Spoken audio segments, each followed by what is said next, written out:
Vous l'attendez tous, le mois d'août est synonyme du retour des différentes compétitions européennes.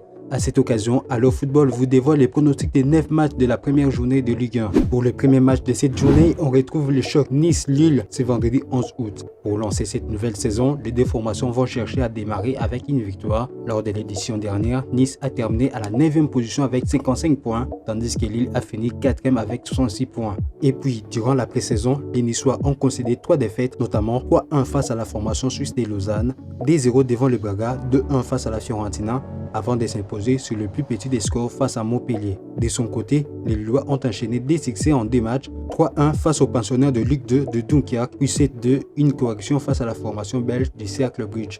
Signalons que lors de la dernière édition, Nice avait réussi à remporter les deux oppositions en championnat, à domicile ainsi qu'à l'extérieur, 1-0 et 2-1 face à son adversaire du jour. Alors, pour ces matchs, je pronostique sur une victoire ou un match nul en faveur de la formation de Nice, qui n'a perdu qu'une seule fois lors des 12 dernières rencontres pour 5 défaites et 6 nuls. Pour le deuxième match de la journée, le dimanche 13 août, l'AS Monaco se déplace sur la pelouse des Clermont Foot. Lors de la dernière saison, Monaco a terminé à la 6e position avec 65 points, mais dans une mauvaise dynamique d'une seule victoire sur les 7 dernières journées et 3 défaites consécutives.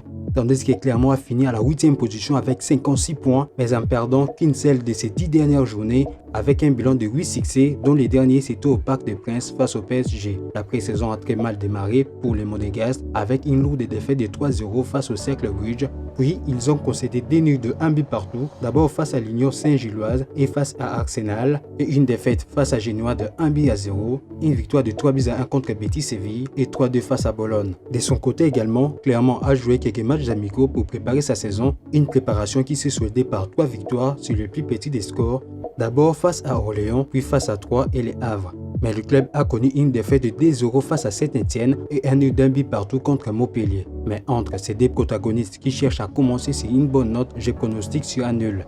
Pour la troisième rencontre, retenez que Montpellier entrera en lice ce dimanche pour la réception des Havre. Mais rappelons d'abord que la saison dernière était bien plus compliquée pour Montpellier, qui n'a pas réussi à se procurer une place dans les top 10 en terminant 12e du classement avec 47 points. Et lors de ces 3 dernières journées de Ligue 1, Montpellier s'est imposé à 2 reprises. Mais pour préparer cette nouvelle saison, le club a connu une victoire de 3-1 face à Toulouse et 2 nuls, d'abord 1 but partout face à Clermont et 2-2 contre le Borussia Mönchengladbach en amical de pré-saison.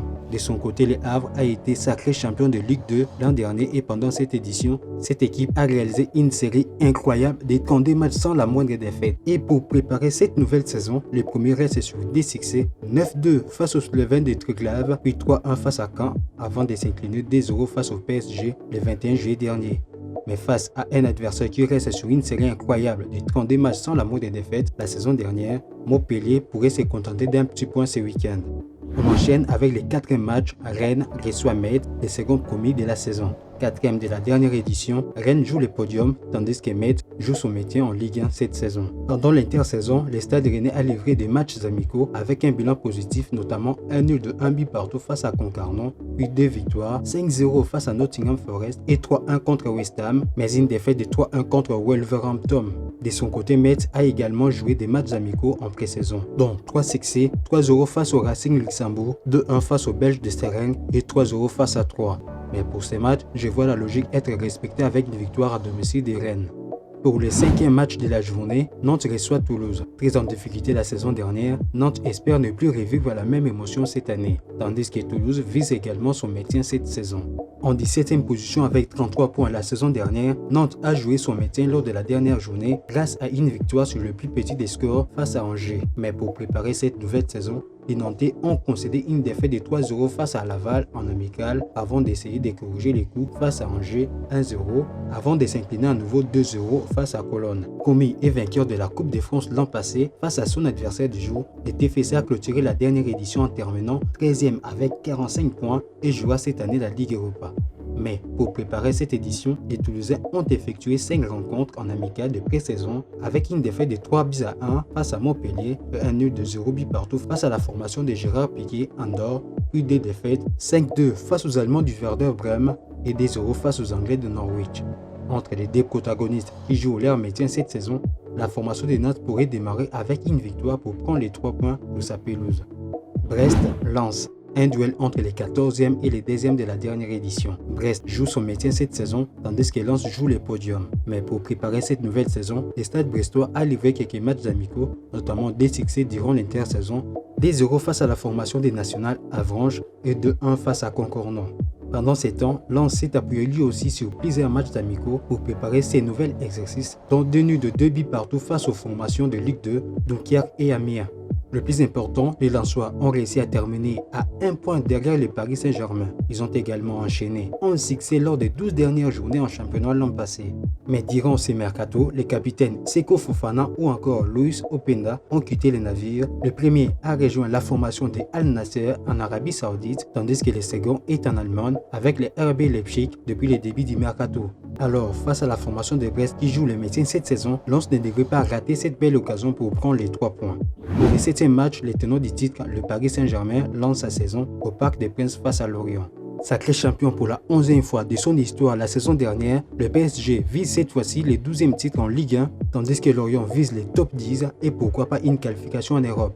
Lors de l'intersaison, les Parisiens ont enchaîné les matchs amicaux, des 0 face au Havre, 0-0 face à Al Nasser, une défaite de 2-1 devant la vice-championne d'Europe en titre, Inter Milan. De leur côté, les Lorientais ont livré également des matchs amicaux avec 2 nuls, 3 buts partout face à Concornon et 2 buts partout face à Guingamp, puis des victoires, 2-0 contre les Havre et 3-1 face à Nantes. Mais le groupe du PSG est désormais sous la houlette de l'Espagnol Luis Enrique. Ce dernier a succédé à Christophe Galtier suite à un bilan mitigé. Rappelons également que Lionel Messi a quitté le club après 2 saisons et s'est engagé librement à l'Inter Miami en MLS lors de ses mercato. Mais pour compenser son départ, les dirigeants parisiens ont réussi à faire venir Marco Asensio de Real Madrid, Lucas Hernandez de Bayern Munich et tentent actuellement de récupérer Ousmane Dembélé du FC Barcelone. De l'autre côté, le latéral gauche Benjamin Mendy a rejoint le club de Lorient pour 2 saisons pour tenter de rebondir après avoir quitté librement Manchester City. Mais face à une formation de Lorient qui tente de jouer le double fait, le PSG ne devrait surtout pas rater cette occasion pour lancer sa saison avec 3 points. Pour l'avant-dernier match de cette première journée, l'Olympique de Marseille reçoit Reims. 3e de la dernière édition de Ligue 1, l'OM vise encore le podium durant cet exercice, tandis que Reims, 11e de l'an passé, vise les top 10. Lors de la pré-saison, l'OM a pris le meilleur en s'imposant 2-0 face à Nîmes en amical, avant de perdre qui joue après 2-1 face au Bayer Leverkusen. Du côté Raymond, l'équipe a montré un double visage en perdant notamment 3-2 face à la formation des Pro-Luc belges, Eupen, puis en s'imposant 3-1 face à Charleroi. Mais cette saison, l'OM a connu le départ de son capitaine Dimitri Payet. Dans l'essence d'arrivée, le technicien espagnol Marcelinho, ex-entraîneur de Bilbao et de Valence, a pris le règne du groupe suite aux résultats mitigés de Igor Tudor en fin de saison dernière. Lors de ces mercato, l'équipe a réussi également à faire signer plusieurs joueurs de grande classe, notamment le Gabonais Aubameyang ou encore Geoffrey Kondogbia en provenance de l'Atlético Madrid et Ismaïla Sarr en provenance de Watford en Championship. Notons aussi que Nuno Tavares, traité l'an passé, est retourné du côté de Arsenal et défenseur central Bailly est retourné quant à lui à Manchester United.